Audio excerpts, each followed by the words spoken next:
Good morning, everyone. Today is Thursday, the 23rd of May, and we are studying Talmud.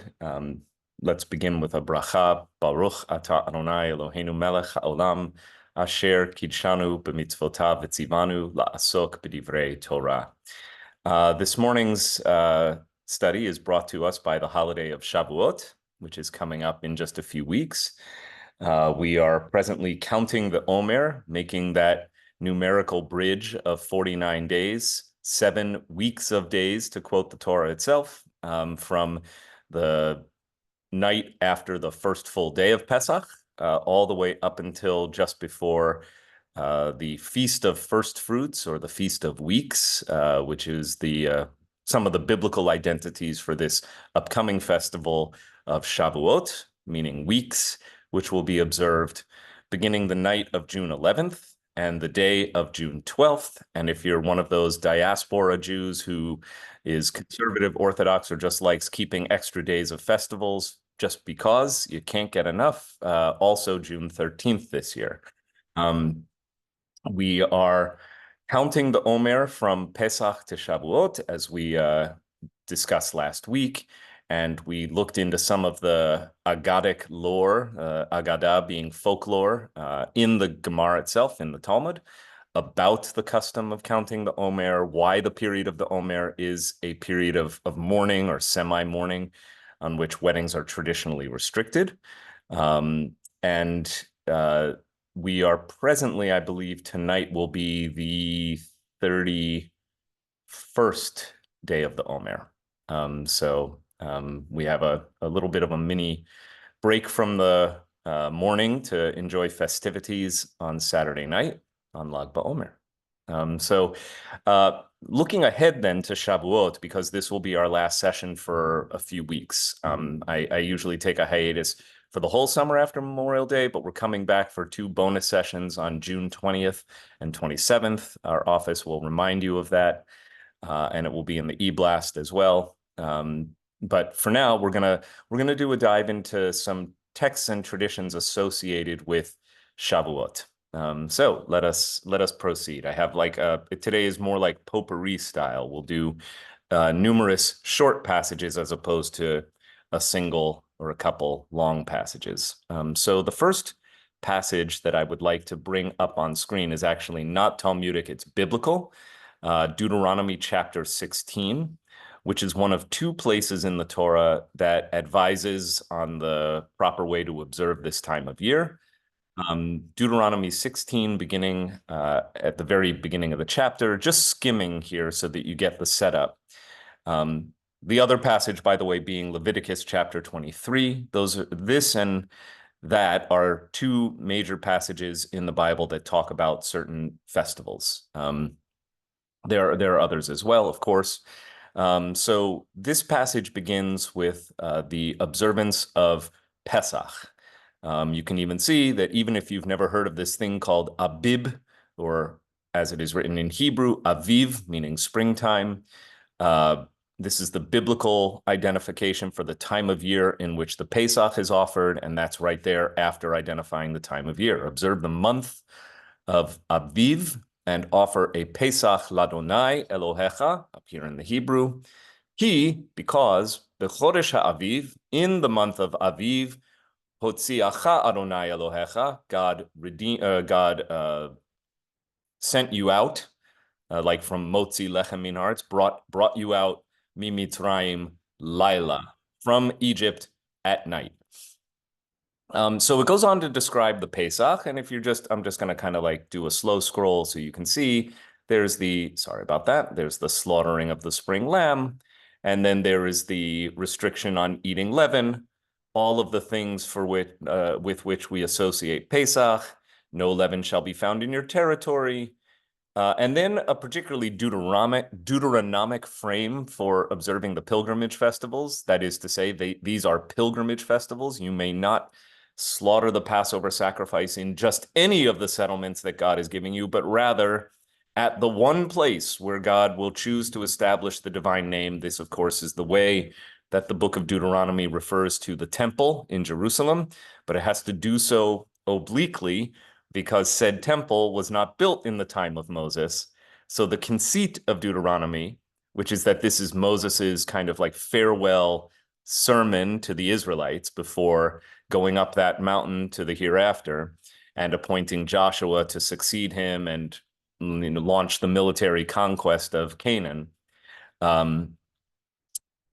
In that purported time frame, the narrative time frame, the Israelites aren't even living in the land, much less building a temple. So it has to refer to the shrine of God in these kind of oblique terms. Yeah, God's going to tell you where it is. That's the Deuteronomic way in which Jerusalem is identified. Goes on, here's how you cook it, here's how you observe it. Now, so now the first 8 verses are all on Pesach.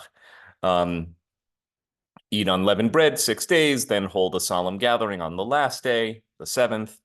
Do no work. Okay, now we get to the next observance. Shiva Shavuot, there it is, there's the word Shavuot. Shiva Shavuot, 7 weeks. Tisporlach, count them off. Excuse me, Rabbi, Judy Gross says she's in the waiting room. Oh, she certainly is. 3 people along with her. Thank you. Let's admit them. Thank you. I got so absorbed in teaching about Shavuot. Whoopsie. That is not the tab I wanted. Did I just lose the tab? I have you, but I don't have Deuteronomy up, do I? Nope. Do I see it? You don't, you see Deuteronomy? Now I see a sniffly blob. Yes. Okay. I have to stop the screen share. I accidentally closed out the tab I want and went to my favorite country music review website instead. Interesting. Okay. Let's get Deuteronomy. Deuteronomy, where did you go? Okay, so thank you. Welcome to those who just joined. Let's re-share the tab. Thank you. All right. You shall count off 7 weeks. Here we go. Shiva Shavuot tisporlach mehachel chermesh bakama. This strange expression referring to agriculture. Start to count the 7 weeks when the sickle is first put to the standing grain.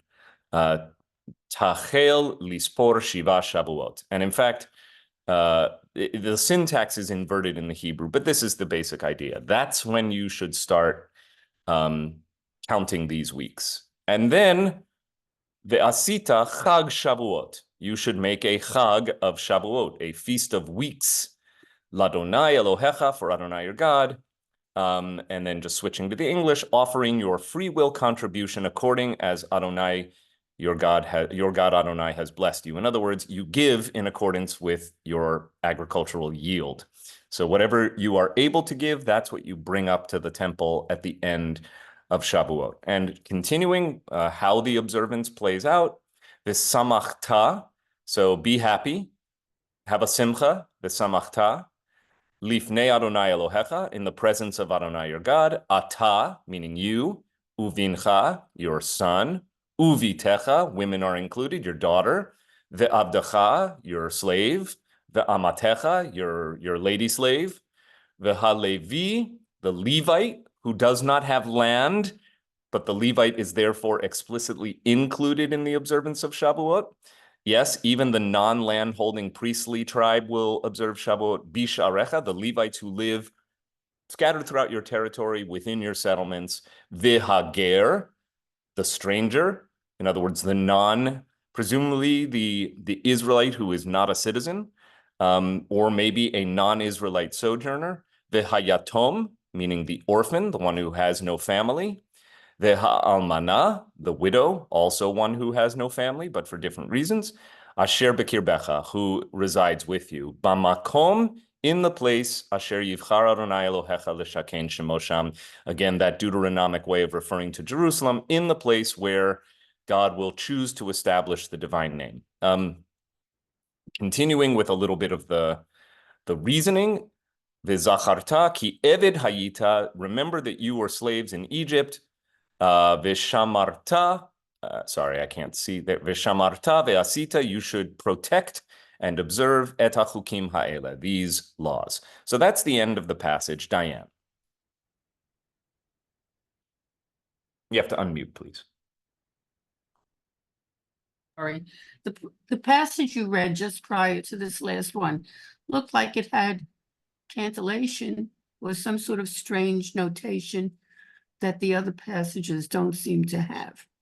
I'm just curious. I don't want to derail anything. No. I'm not sure what you observed, but there's nothing unusual about the cantillation. I mean, I'm looking at it now. Well, the first words have these little S's sitting on the sides. What are you referring to here? Go back. Go back. Yeah. Up. Up. Go up. Too much. Too much. Go All right, down. here's the beginning. One more. One more. One more. No. Where are they? I don't know. There's one. Where? They're like two little backward quotation marks. Yes, those are cantillation marks. Okay. So, right, very good. Good eyes.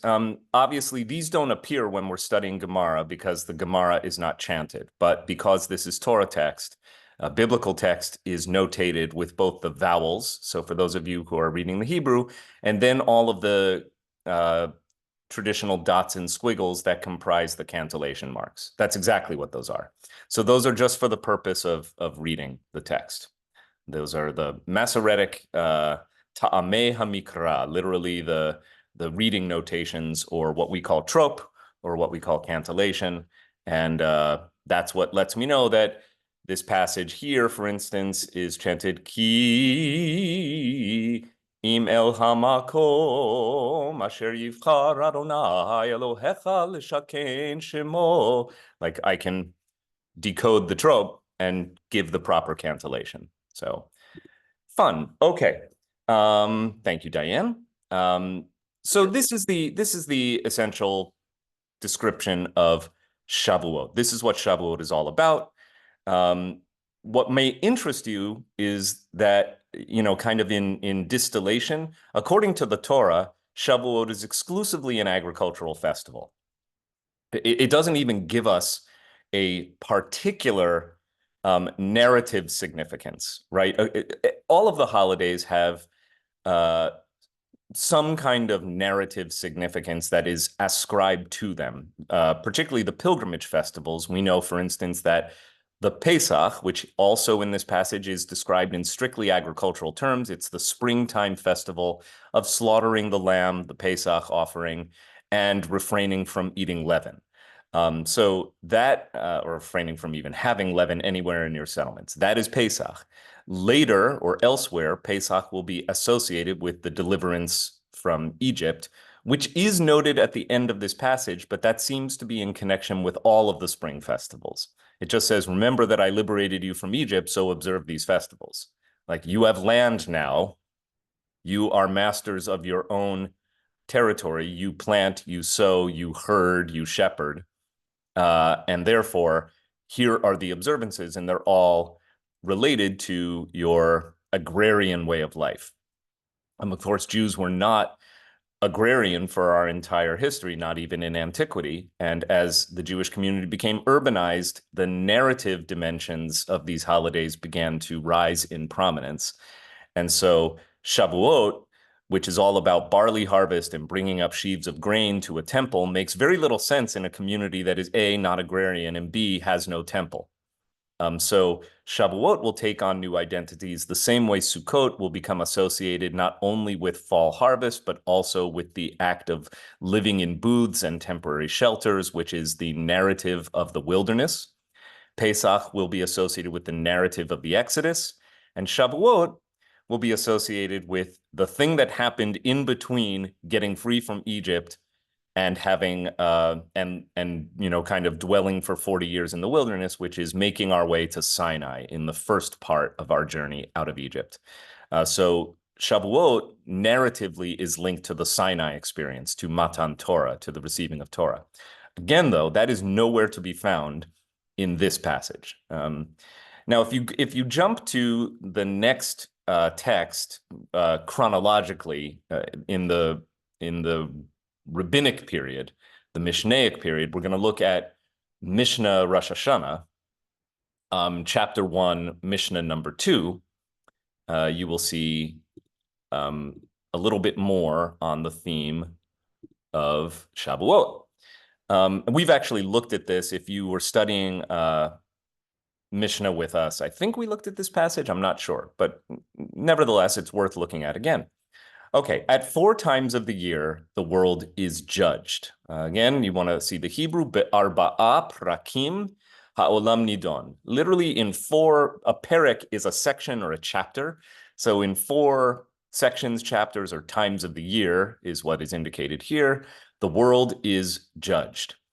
Think of this idiomatically, meaning the world hangs in the balance, right? Something things could go either way. They could go good or bad, blessing or curse.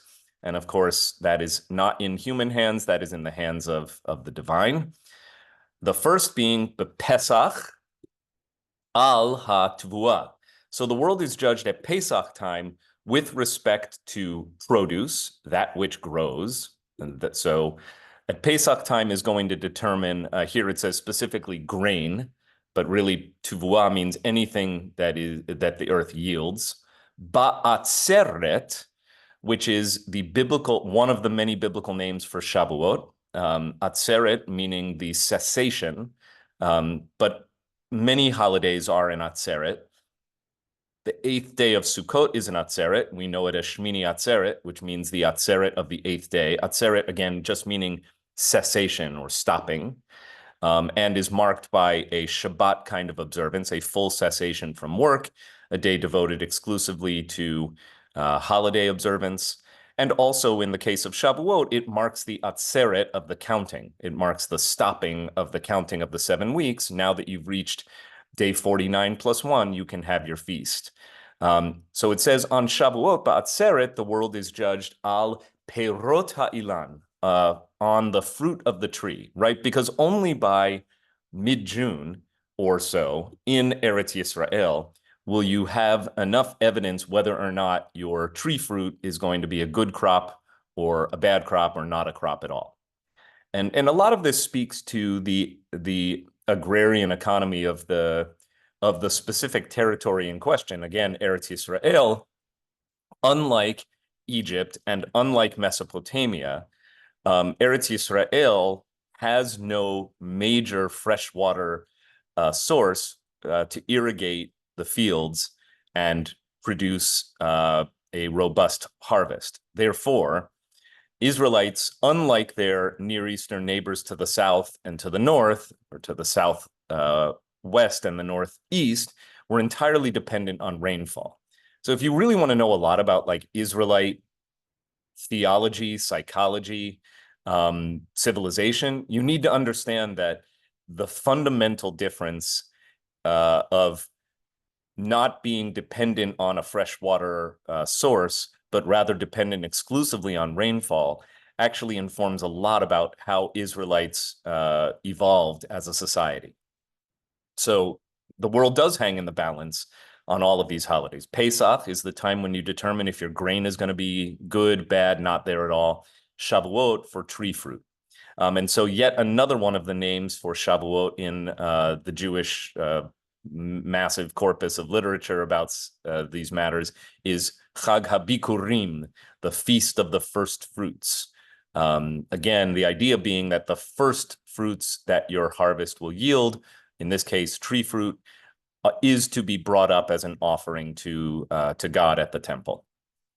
The passage does go on, in case you're curious about the other places, the other ways in which the world is judged and at various times. So Shavuot is for tree fruit. Here it says, B'Rosh Hashanah is the only one that's not agricultural.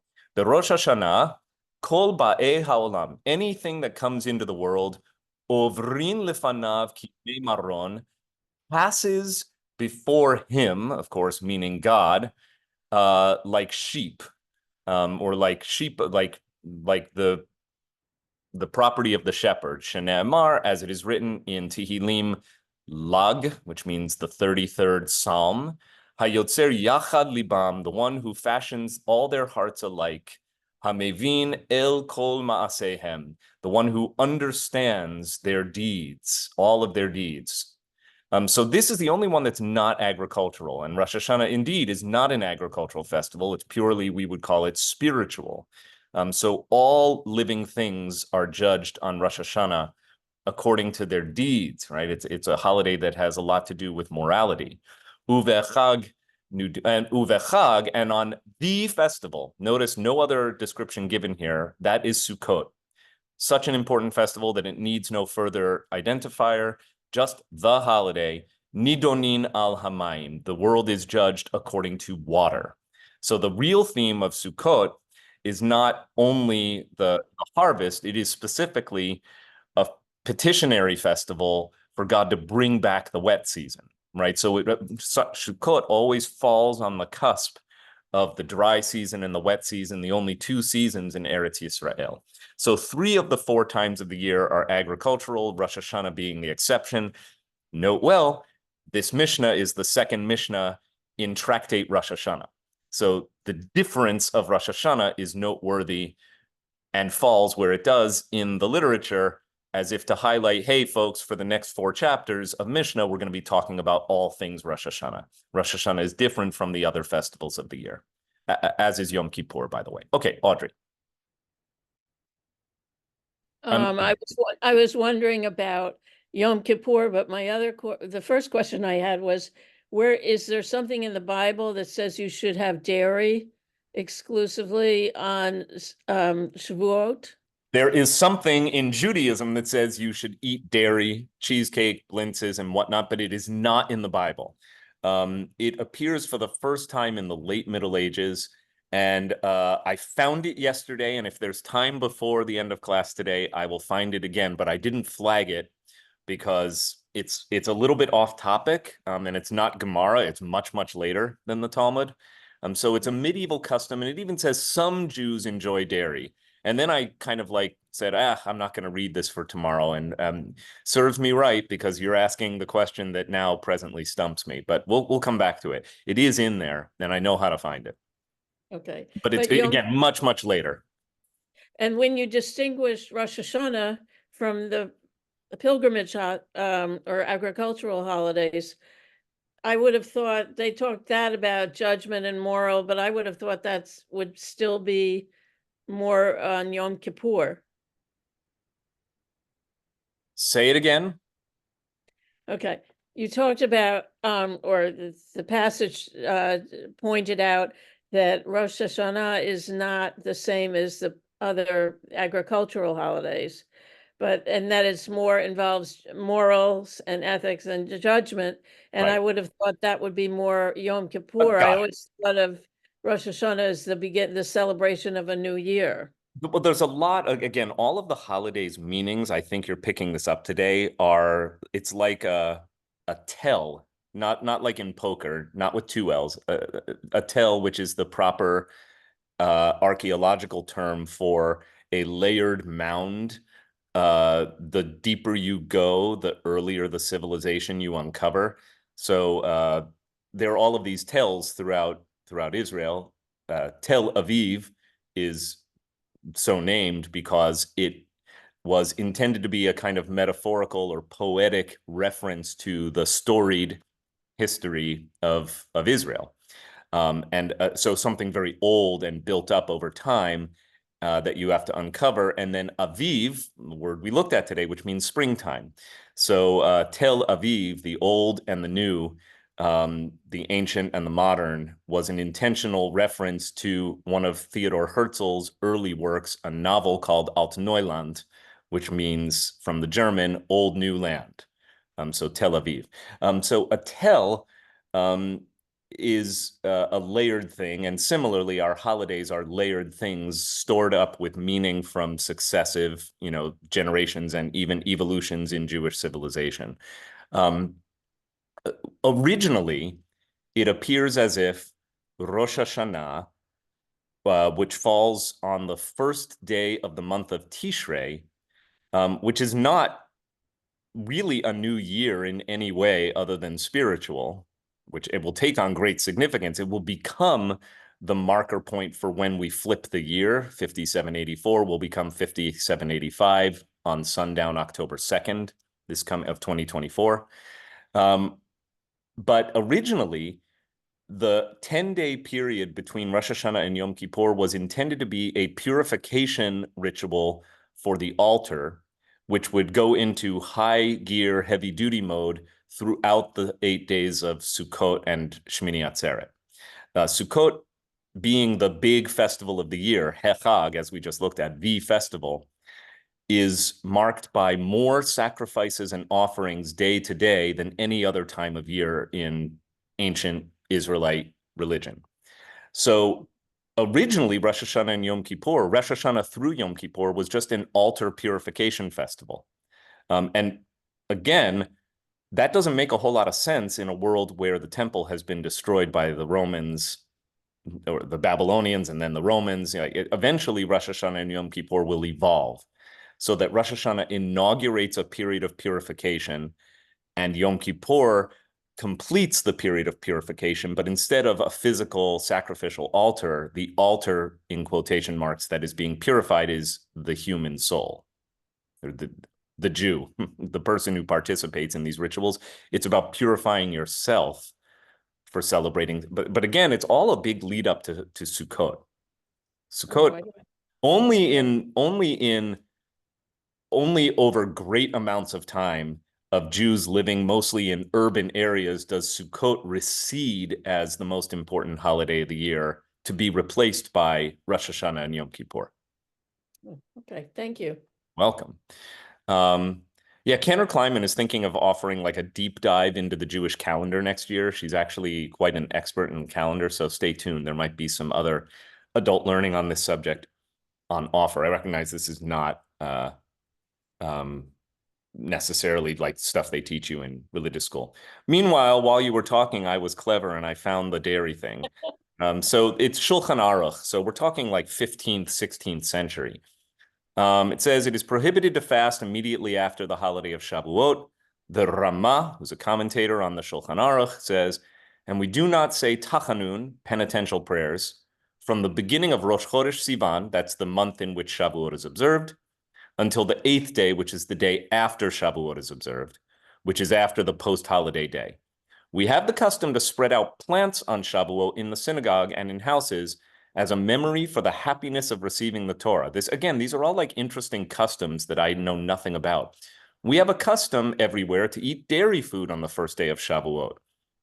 And if you look, and it seems to me that the reason is, like, that's a way of saying, I don't even know why we do this. Even in the Shulchan Aruch, they're like, I don't know why we have dairy food.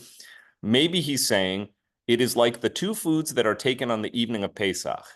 There are two traditional offerings for Pesach. There's represented on the Seder plate by the shank bone, which is the Pesach offering, the Korban Pesach, the Pesach sacrifice, and a reminder of the Korban Chagiga, which these days is the roasted egg.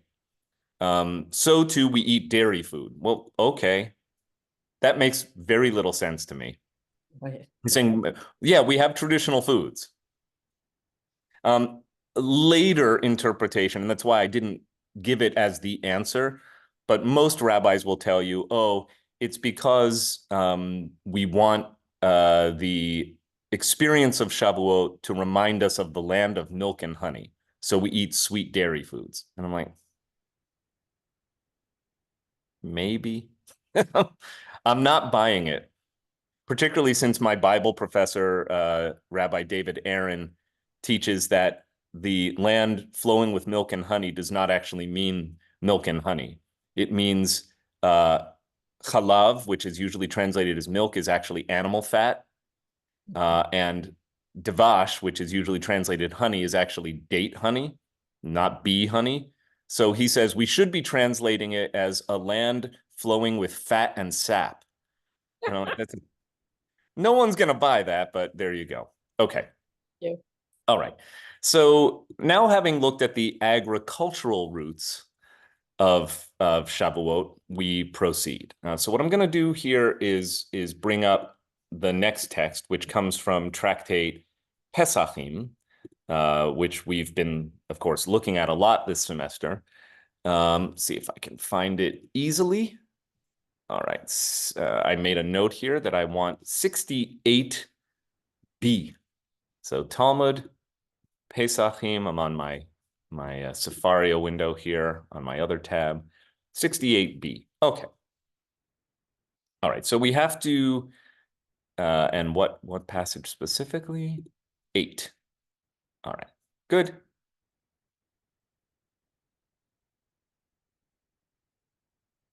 Okay. Good. All right. So now we are talking about the festival of Shavuot. And here we go. In the Talmudic period, how did the rabbis of the Talmud relate to this time of year?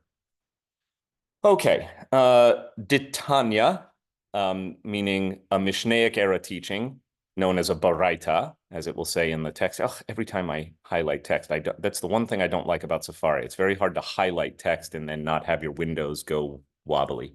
All right, Rabbi Eliezer Omer. Rabbi Eliezer says, Ein lo le'adam b'yom tov ela. A person has nothing to choose to do on a festival. Rather, o ochel v'shoteh, you can eat and drink, o yoshev v'shoneh, or you can sit and learn.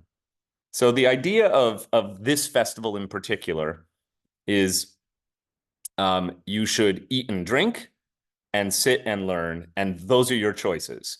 And you'll notice that Steinsaltz adds here, you do this the entire day, but there is no specific mitzvah to eat on the festival.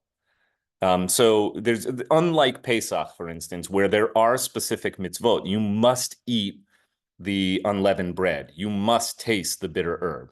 Shavuot, even with our much later awareness of a dairy custom, and you can see that it's just a custom. Like foods are associated with every holiday, but it seems as if Shavuot got the short straw in that we're not commanded to have any particular gustatory experience related to Shavuot. Any specific foods, at least at the time of the Talmud, there's nothing specific to remind us of the festival. Perhaps dairy, not having been claimed by any of the other holidays, was just dropped in so that people could have a kind of sensory experience that they associate with something happy and with Shavuot. Like, because more than that, I can't really say why dairy ends up being the thing, particularly among so many lactose intolerant Ashkenazi Jews. I really don't get it. Because of the storms, a note just came up on my screen that my connection is unstable. Can everyone see me? All right, I am stable. My connection is not stable. Okay, so going back to the text here, Rabbi Yehoshua, on the other hand, says, no, you should divide the day in half of it for eating and drinking and half of it for the study hall, for he holds that eating and drinking are in fact obligatory. So again, how do we observe Shavuot?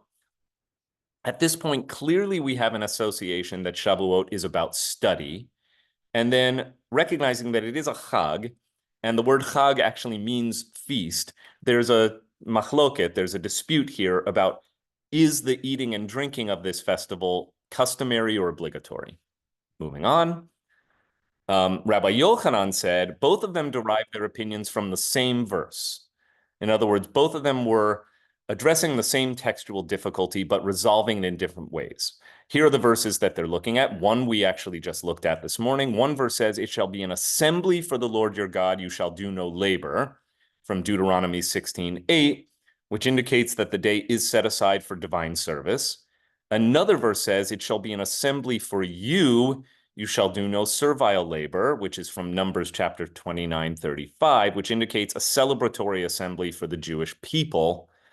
Rabbi Eliezer holds that the two verses should be understood as offering a choice. The day is either to be entirely for God or entirely for you. So one is the emphasis on for the Lord your God, as you can see here, that's Deuteronomy. The other is for you. So who is this festival for, right? Do we observe Shavuot for the people, for us? Or is the festival really a day devoted to God? And that's going to tell you like the two different ways to observe it. One is about eating and drinking. Clearly that's for you, whereas study and learning is for God. You may disagree. I mean, you, after all, are the people who week in, week out come to study, and you find it just as nourishing as breakfast. I'm certainly among those people, but I get the idea, right? Study is for God, food and drink is for us. And Rabbi Yehoshua holds that it is possible to fulfill both verses if you split the day in two, half of it for God and half for you. So that's a nice harmonization of the disagreement here. I'll stop the screen share so that I can take Ann Cohen's question. Please unmute yourself. I have a question. There is a day, and I maybe it's Shavuot, where you stay up all night and study. That is Shavuot. Correct. And that again is post-Talmudic. The custom of a tikkun leil Shavuot, or like a gathering for the night of Shavuot, is, I think, again, Shulchan Aruch, and it explains that the idea is to imitate the Israelites who stood awaiting the revelation at Sinai when Moses went up the mountain, and they stayed there for 3 days. And so the idea is that you should have an all-night festival. So gather at sundown when the festival begins, learn all night, and then in the morning, you have your shacharit service with your Torah reading, you take the Torah out of the ark, and the whole thing is in imitation of the Sinai experience, right? So again, recreating revelation through ritual behaviors is how Shavuot is customarily observed today. I'm happy to announce that WRT is joining our local Reform Jewish congregations from Westchester at Temple Israel of New Rochelle. I believe it's 7:00 p.m. on June 11th, which is the Tuesday night when Shavuot begins. We will be, there'll be a short service. There'll be an opportunity to say Yizkor prayers because Shavuot is one of the Yizkor holidays as well. All 3 pilgrimage festivals plus Yom Kippur equals 4 Yizkor observances of remembrance for our loved ones who've died. In the Ashkenazi community, by the way, Sephardim do Yizkor very differently. They don't have 4 a year. But we'll do a short Yizkor and a little bit of davening, and then at 7:30, there's a wonderful program featuring Rabbi Dr. Alyssa Gray of the Hebrew Union College. She's a Talmudist. She's brilliant. So she's leading the study this year. It's, again, free and open to all. Temple Israel of New Rochelle, Tuesday, June 11th. I'm looking forward to seeing you there, and it will wrap up by around 9:00 with a wonderful dessert reception, and yes, there will be cheesecake and blintzes and all of the dairy foods. So yes, that is a wonderful Jewish custom, especially for those of us who don't cultivate fruit trees or barley, right? We should observe Shavuot, but we have to do it in a way that is consistent with how we live. We go a little bit further. And the next passage is interesting, and it says that there is an acronym or a mnemonic. Ayin Bet Mem is a mnemonic, the Talmud explains, consisting of the first letter of Atzeret, which is the cessation from work that defined Shavuot and other festivals. The middle letter of Shabbat is the Bet, and the final letter of Purim. Rabbi Elazar said, all agree with regard to Atzeret, the holiday of Shavuot, that we require that. So he's basically saying, if you want to remember the days of the Jewish calendar that operate the same way, that are like, you have to feast for yourself, but you also have to do something for God, remember the mnemonic Abam. Atzeret, meaning Shavuot, B for Shabbat, and Mem for Purim. This is the weirdest, this is like the worst mnemonic of all time. I read this several times when I was preparing today's lesson. I'm like, I would never remember this mnemonic. Like, it's not, nothing about it is going to say Shavuot, Shabbos, Purim. But okay, it's the Talmud. And the rabbis are constantly coming up with things. So I don't know why this is what it is. It just is. Rabbi Elazar said, all agree with regard to Atzeret, the holiday of Shavuot, that we require that it also is for you. In other words, you have to do something that's going to make you rejoice and feel happy, meaning that it's a mitzvah to eat, drink, and rejoice. What is the reason? It is the day on which the Torah was given. And this is actually the first time that a Jewish text tells us this. Like, this is, again, it's nowhere in the Torah itself. This is very much like the superimposed layers of Jewish tradition. And we just take it kind of for granted on its face that, of course, Shavuot, it's the feast of giving the Torah. But that's the same way we think that Hanukkah is about the miracle of light that lasted 8 days when it should only have lasted for one. You find that for the first time only in the Babylonian Talmud. Like literally for centuries and centuries and centuries, the holiday has a different meaning. The holiday is not about revelation at Sinai until the Talmud comes along and says, actually it is. Goes on to say, one must celebrate the fact that the Torah was given to the Jewish people. So this is a great day for the Jews. Rabbah said, all agree with regard to Shabbat. Now we get to the other ones, by the way, in this weird mnemonic, that we require that it also is for you. In other words, it's kind of a known that all of these holidays are for God, but for at least three, Shavuot, Shabbat, and Purim, there's a for you component. Something about this holiday is actually required that it delight you. Shabbat, and then it gives you a text for it. There's no need to go too deep here. It's just a text from Isaiah that talks about Shabbat being a day of delight. And Rav Yosef said Purim is also a for you holiday because it is to be observed, as we read in the 9th chapter of Esther, as days of feasting and gladness. So when the Torah specifically says, like, go be happy, the rabbis say, aha, there's a component of this holiday that is not just about sitting in devotion to God, but it is also about feasting and community gathering and rejoicing and eating and drinking, all of those things, because the holiday is, and we have texts that can back this up, for you. The holiday is for the people. Again, I think, though, the thing that I want to highlight amidst all of the other stuff that, you can get lost in the weeds of Talmud, but there's this very clear indication that Shavuot has a meaning, and the meaning has nothing to do with agriculture. The meaning is, this is the day when the Jewish people received the Torah. What a great day for the Jews. Okay, Michelle. Yep. There you go. So the timing is not such a stretch. I understand that it is not specified, as you just described previously, but if you go back to Exodus, after the Song of the Sea, things start happening and they give us timelines of 1 month, month and a half into the second month after. And I'm inferring, without having done it myself, that somebody went and counted up those days, and it's just about 7 weeks. And the point is, there is a potential biblical basis. That's all.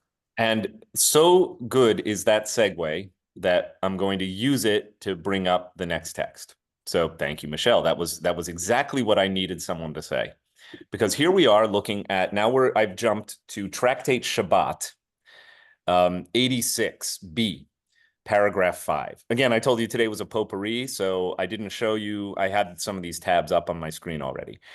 So we're looking at Tractate Shabbat, again, page 86b, paragraph 5, Tanu Rabbanan. And again, Tanu just means it's a baraita, it's mishnaic, it's early. Tanu Rabbanan, our rabbis taught, Bishishi b'chodesh, on the 6th of this month, and the month is Sivan. You only know that if you're reading the previous passage, so you just take my word for it. On the 6th of the month of Sivan, Nitanu Aseret Hadibrot liYisrael, the 10 commandments, Aseret Hadibrot, or the 10 utterances, were given to the Jewish people.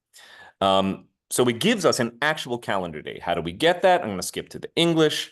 Rabbi Yossi says it's actually on the 7th of the month. All right, and now here's where we have to get into the counting of the Israelite wandering experience, which has calendrical markers in the Torah that you can use to compute Shavuot. Rabbi Yossi says it's actually on the 7th of the month. So already a dispute is set up between the sages and Rabbi Yossi, who says, no, it actually was on the 7th. Is it the 6th or the 7th? Rava comes along and says, well, everyone agrees that the Jews came into the Sinai desert on the new moon. Why does everyone agree? Because it is written here, there's a text, in the 3rd month, after the children of Israel were gone forth out of the land of Egypt, that same day they came into the wilderness of Sinai, without elaborating what day that was. And it is written there, meaning there is Exodus 12:2, which is the night of the last plague, right? So the night of the Exodus, the very moment the Exodus happened, the Israelites are instructed in the Torah in Exodus 12, this month shall be to you the beginning of months. It shall be the first month of the year to you.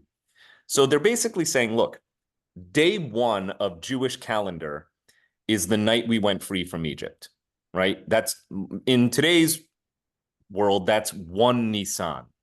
That's when you start counting, the night of the 10th plague.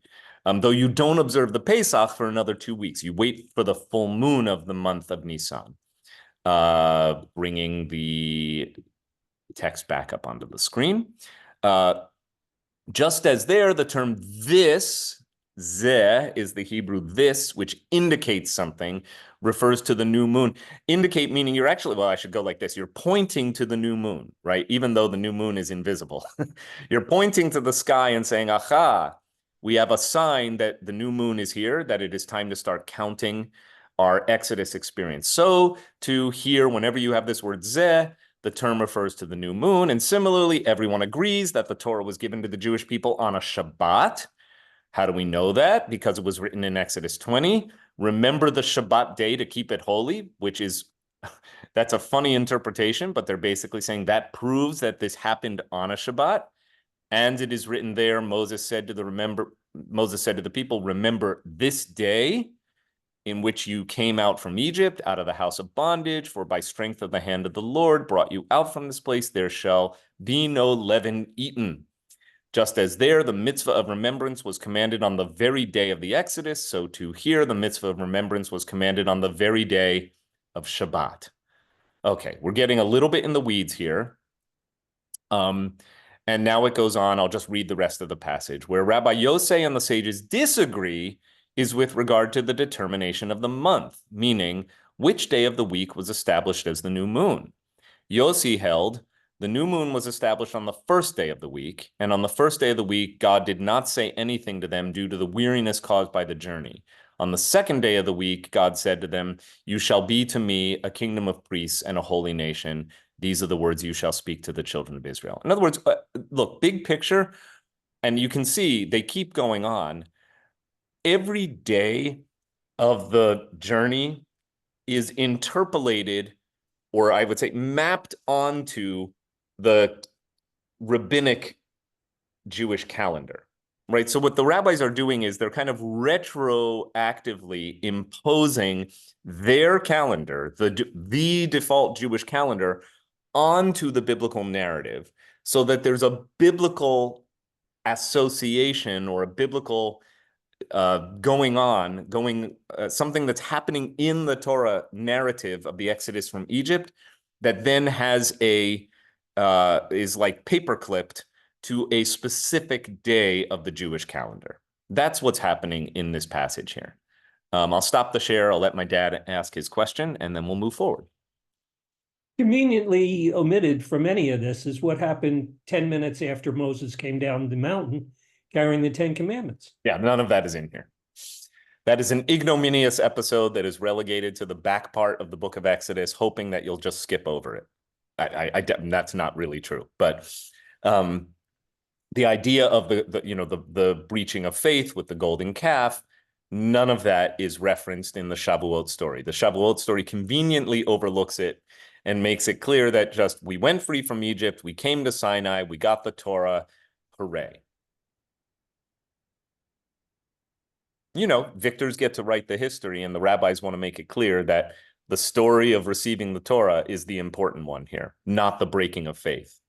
But you know, but the golden calf story becomes such a central, historiological myth or whatever you want to call it, part of our story, that it just seems weird, that it never makes mention here.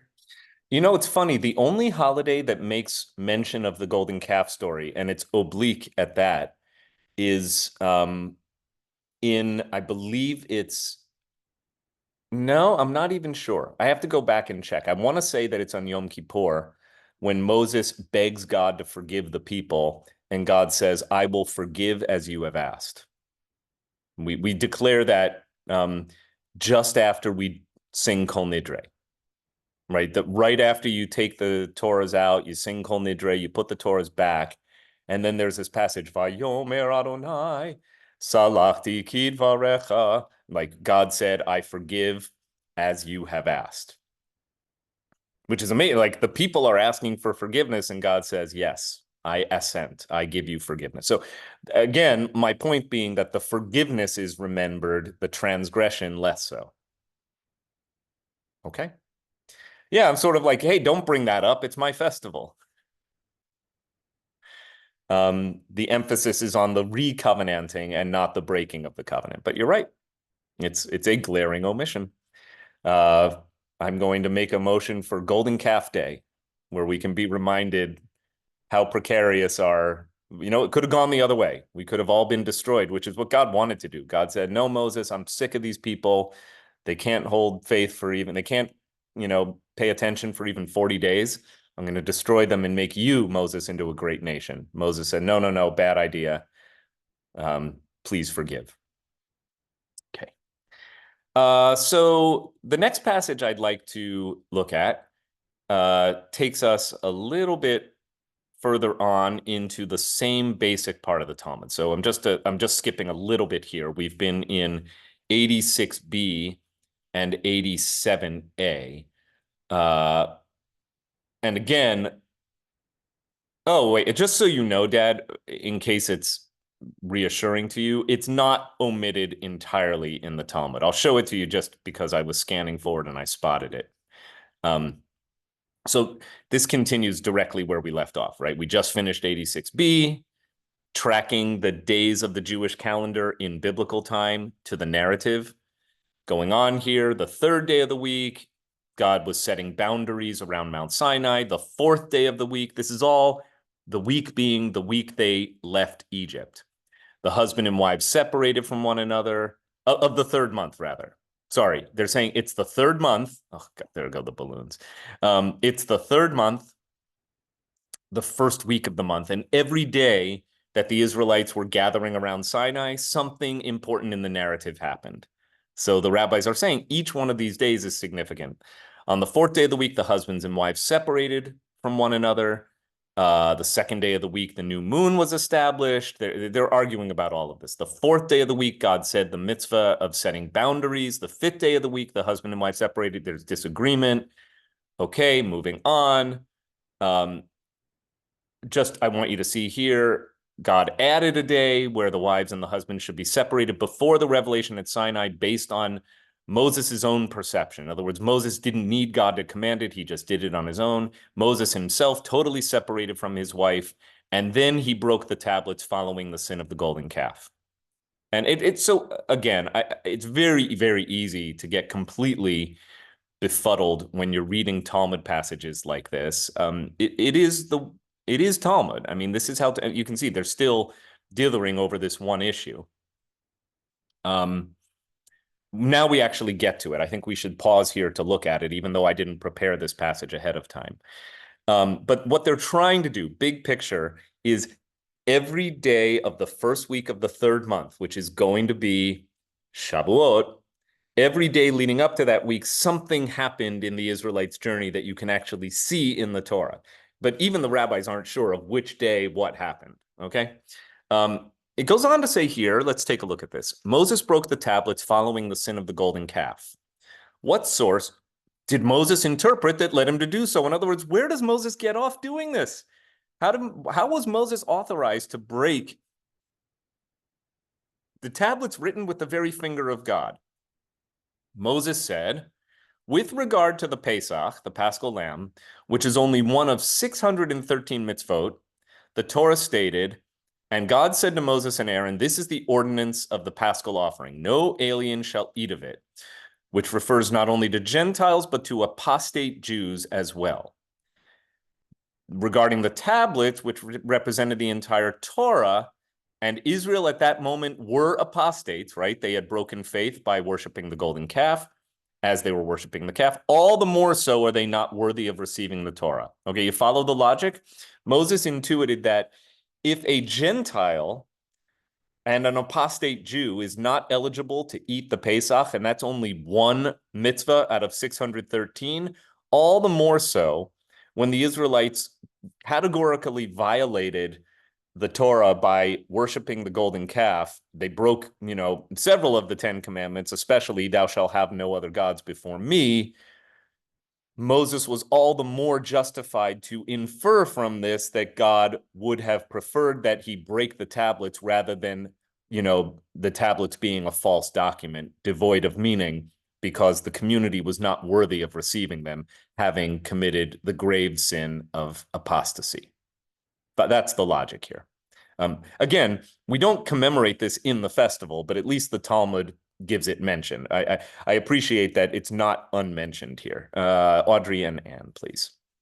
I'm curious, why were there 3 times in the passage you just read, separating the men and the women? Yeah, this is one of the things. So if you do a deep dive into Exodus 19 and 20, which is the giving of the law at Sinai, that's the part of the Torah that, of course, the Talmud is interested in when it is discussing Shavuot, because we know the Talmud, contra the Bible, the Torah, the Bible itself, never tells us that Shavuot is the time of receiving of the Torah. That's the project of the Talmud here. And all of these machinations to get the dates to line up, as Michelle brought to our attention, by way of introducing Shabbat 86, 87, and 88, which is the part of the Gemara we're reading today. All of these machinations are simply there to establish that the timeline recorded of the narrative in the Bible of going free from Egypt, coming to Sinai, doing all the things around Mount Sinai that they had to do to prepare themselves to receive the law, all of that has a calendar date leading to the 6th or the 7th, depending on whether you agree with the sages or with Rabbi Yossi, is the day of Shavuot itself, the day of the revelation of Torah. One of the preparatory elements for receiving the law is Moses draws boundaries around Mount Sinai, and Moses says, stay clear of the mountain because something really big and dramatic is about to happen. You don't want to be too close, danger. And men, especially, he's addressing the men in the community of the Israelites, do not go near a woman. I could get you the exact verse, but it's Exodus 19 or 20. It's right in there. It's like really prominent. And the rabbis are perplexed by this verse because there's no apparent commandment from God telling Moses to tell the people to do that. Like when God says to Moses, here's what's going to happen. I'm going to give you the 10 commandments. It's going to be this very big spectacle, pyrotechnics, what have you. Make sure the people stay clear, protect the people. Moses seems to add this line, do not go near a woman. Why? Yeah, why? Right. And so the rabbis are actually vexed about the why. It does establish a norm in Jewish life that, religious encounters are kind of off limits to women. I think it is troubling from the perspective of our 21st century Jewish egalitarian reform perspective. But because in Orthodoxy, this is a kind of a priori argument for the mechitza, for separating men and women during holy experiences. But again, there's lots of commentary, and I'm not versed in every jot and tittle of it. There's lots of commentary on the why. In this case, there's more commentary around the when. Like, we know that Moses did this.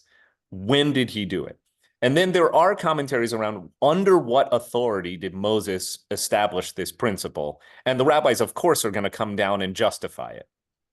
Right? They're not going to say that Moses was unjustified, though they do acknowledge it appears to be unprompted by God.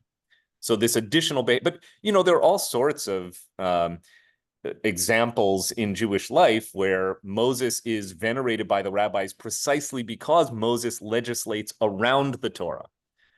Right, or the rabbis legislate. It's called siag la Torah, making a fence around the Torah. Okay, so the idea is the Torah, it says, do not boil a kid in its mother's milk. The rabbis say you need glass plates, or you need separate dishware for milk and for meat. That's nowhere in the Torah, of course. That's a siag la Torah. It's a fence around the Torah. It's an additional layer of protective law designed so that it would not be even possible to come close to violating the original precept. My reform perspective, of course, is that, yeah, a fence is great to the extent that it protects the law. It's bad to the extent that it actually distances people from the principle. right? At what point does it become that the letter of the law has been hyper extrapolated to such a degree that standing behind 6 fences, you can't actually see what the law is supposed to be about? That if you're using these visual images, I think that's a helpful way. That's my frame. I'm editorializing, but guess what? I'm the rabbi. I get to. So, okay, Anne. Okay, the idea that Moses broke the 10 commandments he got from God, is that correct? He's supposed to, well, they said, I've heard an explanation saying that Moses would not have done that. What happened was that the commandments flew out of his arms. Correct. Famous midrash, one of my favorite. I teach it to bar mitzvah kids all the time, is that Moses was carrying these huge tablets of stone. How could one man carry 2 huge tablets of stone down a jagged mountain? The midrash says that when God inscribed the tablets with the finger of God, the letters made the tablets weightless, and that Moses was holding these weightless tablets. And that when the tablets came into contact, as it were, or when Moses made eye contact with the revelry and the mayhem around the golden calf, the letters, as it were, detached themselves from the tablet and flew off. And what happened was the tablets became these heavy, inert things that Moses could no longer carry. And so Moses was forced to drop them where they shattered. Now, that, of course, is a midrash. It does a number of things. It solves the problem of how could Moses destroy the handiwork of God, which is, a theologically problematic construct. I just say, well, that's Jewish chutzpah, right? Moses took matters into his own hands, and God did not necessarily disapprove. But okay, go with the midrash. I love the notion that the tablets are only meaningful so long as the people are willing to follow them. They become heavy, inert, burdensome things if we are not actually going to make them relevant in our lives. So there's a lot of midrash that I can make on the midrash. It is one of my all-time favorite passages, and I'm glad you referenced it. Midrash, though, midrash, not in the Torah. Not in the Torah. Doesn't mean it's bad. It just means it's not in the Torah. Okay. So all of this goes on for quite some time throughout the whole next page on the same subject matter of getting Shavuot to line up with the timeline of getting to Sinai, setting the boundaries, yes, separating the men and the women, and then receiving the law. And yes, as we've seen, references also to the golden calf. I'm going to jump ahead to the next page because once the law is given and the rabbis establish the timeline in the Gemara, they then kind of do some free associative midrash making, which I happen to love. Before we get to Dad, was that a question? Nah, not worth it. Okay. All right, great. So we're jumping ahead to page 88a, Shabbat. We're still in Tractate Shabbat. 88a, which again, Shabbat is all about how Jewish people mark time. Tractate Shabbat is all about how Jewish people mark time. And so that's why this fits into that larger conversation. Shabbat is a huge tractate. I think it's like 140 something odd dapim pages, A and B side. Okay. As you can see from Steinsaltz, the Gemara will now cite additional homiletic interpretations on the topic of the revelation at Sinai. The Torah says, and Moses brought forth the people out of the camp to meet God. That's the setup, which is not even in the Gemara. You just have to know it. And we get to the second part of the verse, Vayit yatzevu b'tachtit hahar. Again, I'm going to zoom in so you can see these words here. This is from the book of Exodus. Vayit yatzevu. Some of you may know there's a Torah portion called Nitzavim, which means standing upright. It is read toward the end of the Torah reading cycle. It's toward the very end of the book of Deuteronomy chapter 29 and 30, and I think into chapter 31. It is also read on the morning of Yom Kippur. So at least in Reform communities. So this is the passage. Vayit yatzvu, they stood at attention. It's a special kind of standing. The usual Hebrew word for to stand is omed. know before whom you stand is da lifnei miata omed, or al shlosha divarim, upon three things, ha'olam omed, does the world stand, from Pirkei Avot, al haTorah, al ha'avodah, ve'al gimilut chasadim. The world stands, as it were, on Torah, service, and or worship, and deeds of love. So this is the different word, vayit yatzvu. They stood. There's a sense of like almost being mustered, like you're standing at attention, standing for a communal assembly. B'tachtit hahar. Now, the literal meaning of this phrase is they stood at the lower portion of the mountain. Tachat, here, the innermost root of b'tachtit is Jane with us this morning? Oh, goodness gracious. There it is. Jane Roberts, are you here? I'm not sure. I'm looking. Oh, okay. Well, Jane is my and Barbara too are my resident Hebrew experts. So tachat means underneath. It is, by the way, in Yiddish, tuchis. Your tuchis is your bottom, your beneath part. Hey, you learned something new. All right, so that's where you get tachat. Tachat just means, literally, it means under, beneath. So literally, or I would say hyper literally, the meaning of this phrase from the Torah is they stood beneath the mountain. Not, I mean, again, idiomatically, of course, they weren't standing beneath a mountain. They were standing at the foot of the mountain. But the rabbis are going to make a midrash here, and they do so by reading the text hyper literally. So they stood literally underneath the mountain. That's the imaginative frame that you have to apply here. Amar Rav Avdimi bar Chama bar Chasa. So this guy, Rabbi Avdimi, son of Chama, son of Chasa. Milamed, this teaches us, shekafa hakadosh baruch hu aleihem et hachar kegigit, that literally God held the mountain over their heads, held the mountain over them like a barrel. Okay, so God lifts up Mount Sinai. The people are underneath the mountain. I know you're shaking your heads like this is ridiculous, but go with the midrash.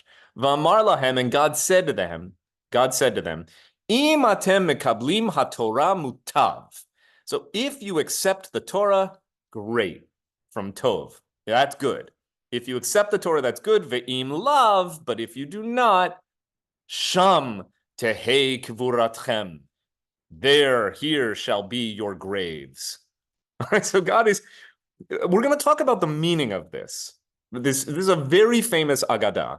So again, God gave them a choice.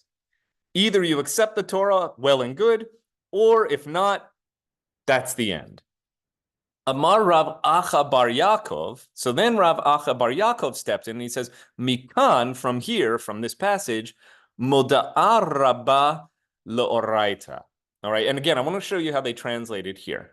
From here, there is a substantial caveat to the obligation to fulfill the Torah. The Jewish people can claim, and let's get Steinsaltz into the conversation, that's the gloss, can claim that they were coerced into accepting the Torah and it is therefore not binding, right? There's an out. If God said, accept the Torah, we can just say, I had no choice. What was I going to do, die? Rava said, no, that unfortunately, that's not an out. They accepted it willingly in the time of Achashverosh. So even if they were under duress at the time of the revelation at Sinai, the story of Purim, the book of Esther, indicates that the Jews ordained and took upon themselves and upon their seed and upon all such as joined themselves unto them. And he taught the Jews ordained what they had already taken upon themselves through coercion at Sinai. So what are we really talking about here? I'll frame the question and then I'll ask you to answer the question and reflect upon the question, why does this matter? The question is, did the Jews accept the Torah under duress? That's the question.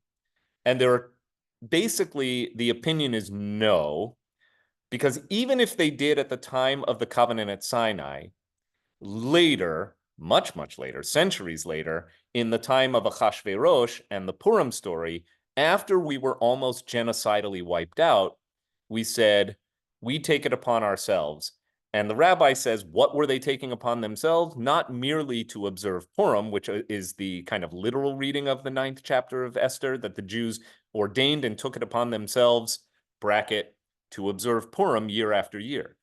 But this rabbi, Rava here, is extrapolating an even greater commitment that the Jews took upon themselves to observe all of Torah, and not under duress. In other words, they had this encounter with Haman. They knew that they had almost been exterminated. They emerged with renewed faith and renewed willingness to covenant themselves with God. Now, that's the what, but why does this matter? Like, again, getting back to the original question that the rabbis seem to be grappling with is, how much choice did we have in the matter in the first place? Were we accepting the Torah out of our own free will, or did we do so under duress? What do you think of this question? What does it matter? What does it call up for you?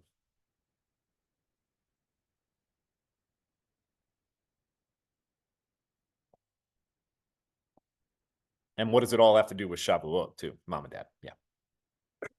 Well, it seems to me a fundamental principle of Judaism is the issue of free will. So I don't see how you can dismiss that, even though this is a really hysterical passage where he says, you have your choice that either you'll become Jews or I'm going to drop a mountain on you, you know.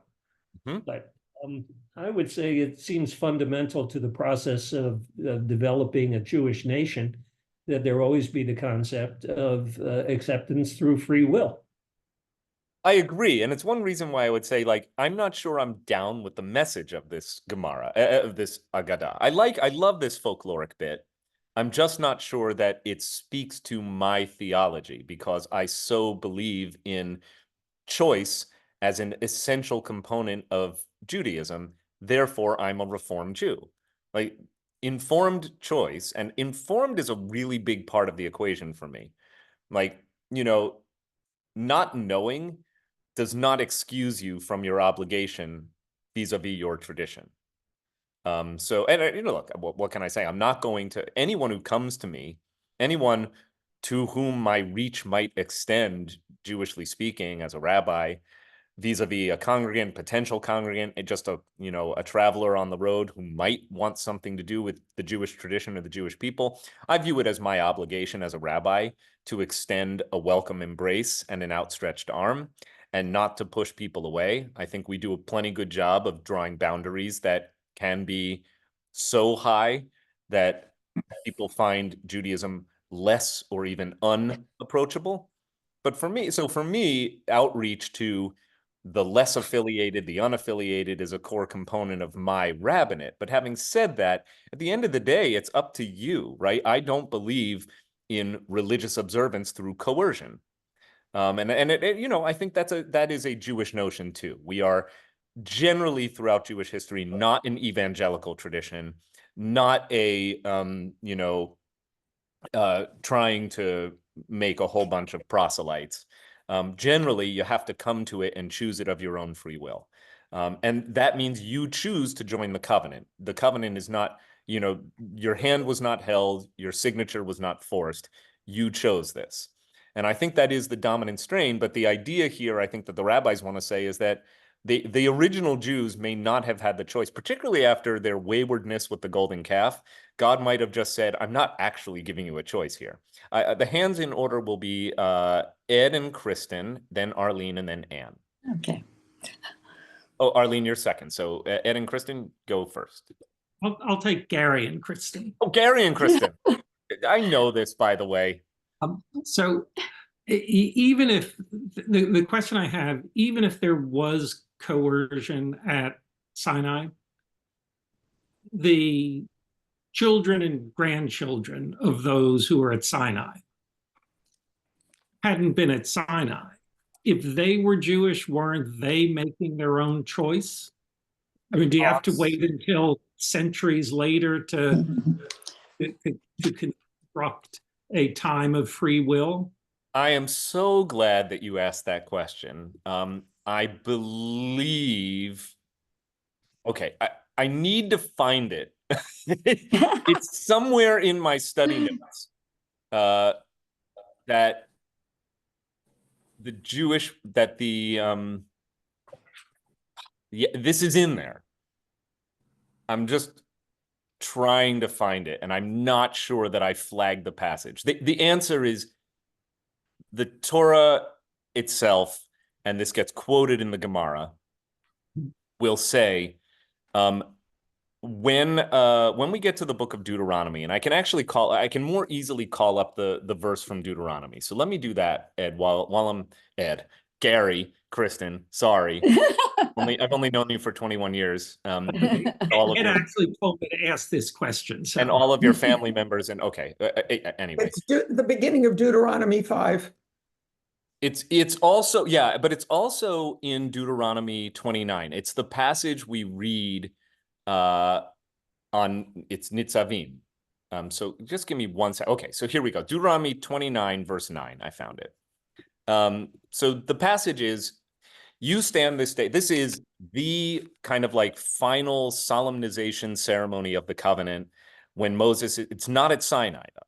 This is not what's happening at Sinai. This is what happens 40 years later when Moses is standing on the banks of the Jordan River, preparing to take his leave of leadership and life and give things over to Joshua. And he wants to re-covenant, re-pledge the people to God and Torah. So the famous address begins like this. You stand this day. There's that word again, nitzavim. You are standing. The same word, very deliberately chosen, that the Talmud says the Israelites were standing in this particular, like, marshaled, mustered way at attention when God was holding Sinai over them as a threat. You stand this day, all of you, before God, your God Adonai, your tribal heads, your elders, and your officials, every householder in Israel, your children, your wives, even the stranger within your camp, from the wood chopper to the water drawer. If you've ever been to a Yom Kippur morning service, you've heard me chant this passage, to enter into the covenant of your God Adonai, which your God Adonai is concluding with you this day, with its sanctions, meaning the consequences of not obeying are the sanctions, in order to establish you this day as God's people, and in order to be your God, as promised to you, and as sworn to your fathers Abraham, Isaac, and Jacob. So it's a very basic Near Eastern covenant treaty formula.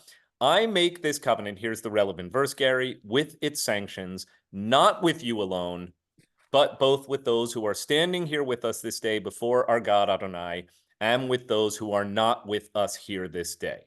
Now, that verse is not entirely transparent, and it goes on from there. Well, you know that we dwelt in the land of Egypt and that we passed through the midst of various other nations. But this line here, I make the covenant both with those who are standing here with us this day before our God Adonai, and with those who are not with us here this day. And the debate in the Talmud, which I thought I flagged but may not have, is whether or not the text is referring to A, the generations that came before who didn't make it. So it's retroactive, according to one rabbi's opinion. According to another rabbinic opinion, it is proactive. It is, future looking. And therefore, even you, Gary, were included in the covenant by dint of your having arrived by nature into the Jewish people. And you, Kristen, by dint of having chosen to become a Jewish person, also stood at Sinai. According to Talmudic tradition and midrashic tradition, even, and Maimonides would say, especially a convert is deemed to have stood at Sinai. There's a famous example where a guy named Obadiah the proselyte, Obadiah, the convert to Judaism, is getting bullied by his Jewish community in the 1200s. And he writes a letter to Maimonides, and he says, who's of course the greatest rabbi of the time, and he says, "What's the deal, man? I thought I was Jewish, but everyone treats me like I'm a second or a third class citizen." That's the essence of the letter. And Maimonides writes this incredible, one of the most important documents of medieval Jewry. He writes the famous letter to Obadiah the proselyte, which basically says, "Hey, Obadiah, I feel you. What your community is doing is a total sin. It's totally wrong. Not only are you Jewish, you are even more Jewish, because unlike somebody born to the tradition, you actually chose this. You are a true Ben Avraham, the true son of Abraham, and we would say, and Sarah, and you are as to the faith born, and it is as if you stood with our people at Sinai." Like, he has this incredible framework that that reinforces the normative rabbinic way of regarding the person who freely associates with the Jewish people and the Jewish tradition. It is as if you stood at Sinai. All the more so is one who merely, like me, was just born to it. Like, yeah, I stood at Sinai too, as it were. So that I'd love to find the actual text, but I'm aware of it. And it's based on this one verse from Deuteronomy that says, not with you alone do I make this covenant, but with those who are standing here this day, as well as those who are not standing here this day. The covenant is permanent. And by the way, that verse will rise in a kind of dialectical tension with the historical experience of the Jewish people, because post-Deuteronomy, in other words, once we become a people settled in our land, the experience of the Jews is not hunky-dory. And every time we are vanquished or vassalized, I don't know if that's a word, but turned into a vassal state of the Assyrian Empire, or slaughtered in war, or our leaders, our kings take us in corrupt directions and break faith, the prophets are asking the question, hey, God, this covenant thing, that's still active? Like, did you break faith? And they always come back to the answer, no, you broke faith. If God seems removed from you, it's because you didn't uphold your end of the deal. But in as much as the covenant is not to be abrogated by God, the covenant is not to be abrogated by God, and God is going to take you back, but you need to make teshuvah. And that's the flow of Jewish life, kind of like we alienate ourselves from God, but God takes us back, and we do it again and again and again. Okay, Arlene. My feelings are that when I've read this passage so many times, both as a child and as an adult, I've always seen it in a more positive way, not as a condemnation on the part of God, but him saying, I recognize you're human beings and you're going to struggle and you're going to have doubt and you're going to question, but hopefully you will still recognize that you're part of our world, and Judaic world is important for you to cling to for answers. So I don't see it as a condemnation at all. Right. I like that a lot. I think that, we are not in Judaism, to quote the famous Puritan preacher, Jonathan Edwards, a man whose name I admire, if not his preaching. Right. My middle name is Edward. Jonathan Edwards gave, probably his most famous sermon is Sinners in the Hands of an Angry God, where the image is that of like, we're like spiders being dangled over the flames. Like, that is not Judaism. Like, and that's why I say, I think this idea of Sinai being held over our heads as a kind of, cudgel. No, you're supposed to want this. But the seriousness is underscored. Like, this is not a small matter, right? This is life and death. Gary, lucky you, I was adept and actually did write down the text. So I'm glad it won't drive me crazy tonight. Here it is. It's from Tractate Shavuot, which is about oaths, taking oaths. And you can see that the passage here is dealing with the same phrase, but with he who stands here with us this day. That's and those who are not here this day. That's the passage from Deuteronomy that we're looking at, and the Baraita, the Talmudic citation from Mishnaic period. I have derived only that those who stood at Mount Sinai were included in the covenant. So if I looked at that line, but I make this covenant with the one who stands here this day, it might appear as if only those who stood at Sinai were included in the covenant. From where do I derive that subsequent generations and the converts who will convert in the future will also be included? And it's the second half of the verse, of course, the part of the verse that states, and also with the one who is, it should be with him who is not here with us this day. I make this covenant with the one who is not. I drashed it correctly and consistently with the Talmud.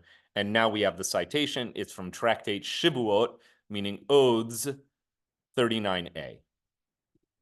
Anne. I hope I got this right. But on Purim, we are commanded to be joyful. No matter what's happening in our lives, that's the commandment, to be joyful. Yes. And maybe that's what sets off a positive attitude among Jews. Maybe. matter I mean, you're the first person that I know who has ascribed to Jews as a category a positive attitude. I could give you ample evidence from just 1 week of work that would testify to the contrary. But sure, I'm glad that you think Jews have a positive attitude. I think we need one. Well, I'm not saying we all have it, but it's part of Judaism to It me. is indeed. It is indeed. And in fact, I made sure that when we rewrote the mission statement for Westchester Reformed Temple about it 2 years ago, which was a lay-driven effort with clergy participation, but I did not write the mission statement. It should be the mission of the congregation by the congregation. But the one word I was most insistent on is the word joyful has to be in there. Like, if we're not doing this out of a sense that Judaism is joyful, I think we've really missed the point. More on that later, but it's not just Purim, Anne. It's actually all holidays follow the dictum of the Torah itself, which says, V'hayita ach sameach, and you must be nothing but happy. Like, there are times in your life when you must actually rejoice, even when life is handing you lemons. So, okay, Dad, comment, and then I'm going to show you one more passage, and then we're going to wrap up until next month. You brought up the millennial-long problem with the statement about who broke the covenant. Well, it wasn't God, it was you. How problematic is that in the wake of the Holocaust and October 7th? It's hugely problematic. That form of theology, in my view, breaks down entirely post-Holocaust, but probably had broken down long before. Again, it emerges out of the rabbinic effort, not the rabbinic, the prophets themselves are grappling with this problem. So it's biblical. The book of Job rejects it, right? The idea that suffering is and always is a product of the transgression of the person is a logical fallacy. Proved, or the fallacy is proved. In other words, the concept is disproved again and again and again by Jewish experience, and I would say just try being a person for a while. The idea that we suffer because of something we did, I can't accept it. I know too much suffering by very, very good people. So, yeah. Like, and that's the conundrum of what's called theodicy, or is God just? We accept that, okay, let's accept that God is all-powerful, but really, is this just? Does the punishment always fit the crime? And again, I'm very much in line with Job, who says, I demand an answer for this. This is not right. God's answer is not satisfying if you're Job. The answer God gives is, who are you to ask that question? Okay. And instead of taking your question, I want to share one more text. So I'll invite your patience. Just bear with me. I'd like to share just a little bit from Avodah Zarah, which is a tractate about idolatry. And it's a really interesting passage also, again, playing on this issue of, well, did we have free choice in the matter?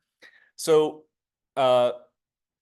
it's talking about the giving of Torah. Again, the narrative, the Jewish mythological dimension of the Shavuot observance is about receiving Torah at Sinai. And we've seen that the Talmud goes to great pains to establish a calendar link.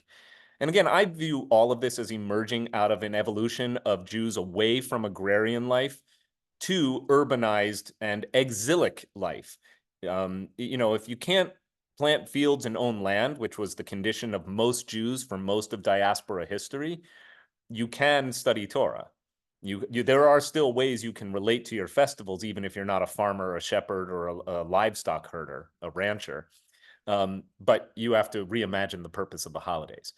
So going back to this idea of God gave the Torah to the Jewish people, the question is raised, the nations will say before God, Master of the universe, did you give us the Torah and we did not accept it? In other words, wait a minute, how come the Jews get the Torah? Were we given an opportunity? And since we never received the Torah, why would we be judged for not fulfilling its mitzvot? The Gemara asks, and what can one say that they were never offered the Torah? So as we know that the Sinai moment in the Torah only describes, Exodus chapters 19 and 20, only describes the Israelite nation recently released from Egyptian bondage, arriving at the mountain, preparing themselves for revelation, having the revelation experience. Yes, golden calf. Yes, reconciliation. They accept the Torah, they move on to the promised land, in a nutshell. But what about all the other nations of the world? Where was their opportunity to join the covenant? And should they be held accountable when they don't observe the mitzvot of the Torah? And the Gemara answers its question, isn't it written in the description of the giving of Torah from Deuteronomy 33:2, which is part of the final poem, Ha'azinu, at the end of Moses' address to the Israelites, his farewell address, his swan song. And he said, the Lord came from Sinai and rose from Seir unto them. Who are them? The nations far beyond the perimeter of Sinai. Seir is actually where Esau is from, the arch enemy of the Jewish people. Seir is to the southeast of Eretz Yisrael. And it is written, God comes from Teman. Teman is today Yemen, so the southern part of the Arabian Peninsula, and the Holy One from Mount Paran, which is up in modern-day Syria, in the book of Habakkuk, which is one of the minor prophets. And the sages asked, what did God require in Seir and what did God require in Paran? The Torah was not given in those locations. Well, the answer, according to Rabbi Yochanan, is that the Holy One, blessed be God, took the Torah around to every nation and those who speak every language, such as the Edomites in Seir and the Ishmaelites in Paran, but they did not accept it. And this kept going and going and going until God came to the Jewish people and they finally accepted it. So some of this is also a chance for the rabbis to kind of free-form, ad-lib, do some drashing, make some midrash on why is Torah uniquely the property and the birthright, the heritage of the Jewish people. Clearly, they're troubled with the idea that the other nations were not even given an opportunity to sign on to the covenant. And so they tell a midrash where they say, actually, they were. God went all over the area first and said, hey, I've got, and there's a very funny like children's story that's based on this midrash that says, well, God went to the Ishmaelites first and said, hey, I've got this great thing. It's called the Torah. Do you want it? And the Ishmaelites said, what's in it? And God said, well, among other things, thou shalt not steal. And the Ishmaelites said, oh, no, that's our whole livelihood. You know, we're always stealing is what we do. And so God didn't give them the Torah. And then God went to the Edomites and said, hey, I've got this great thing. It's called the Torah. The Edomites say, all right, what's in it? And God says, well, among other rules, thou shalt not commit murder. And the Edomites are like, oh my goodness, no, we could never do that. Like murder is our thing. Like we're all about murder. God goes to it, and so on. And it's like adultery is the third one. You can really elaborate this joke. It's not a joke. It's a midrash. And finally, he comes to the Jews. And he says, I've got this thing. It's called the Torah. And the Jews say a line from Exodus. They say, Na'aseh v'nishma, which means we will heed, we will do it, v'nishma, and we will understand it. In other words, they accepted Torah without even asking, hey, tell us what's in it. We just took it on faith because it was from God, and this is deemed to be virtuous. Again, not my theology, but I like the story. It's like, hey, do you want it? No questions asked. We'll do it. And then we'll figure out what it means by doing it. Now, there is a lesson to be learned also that when it comes to one's relationship with Torah, I know a lot of people who say, I'm intimidated to come to a Torah study. I have the time, but I know Blake teaches this Talmud thing that sounds really intimidating. Most people discover, like, just do it. Like, you can do this. As the book of Deuteronomy says, it is not beyond the sea or in the heavens. It's in your mouth, it's in your heart, and you can do it. And that is the line on which I'd like to conclude as we prepare for Lag BaOmer this weekend, the completion of the counting of the Omer, the observance of Shavuot. Please join us at Temple Israel on June 11th. And then resuming 2 fun classes before I take a little summer break. We will meet on Thursday, June 20th, and Thursday, June 27th. Thank you, everyone. Safe travels, John. Have a smooth flight. Thanks. Yeah, the thunderstorm stopped, so I'm happy about it. Okay. Yeah. Russell, I'll see you in Lala. Good travels. Thank you. Bye, everyone. Bye.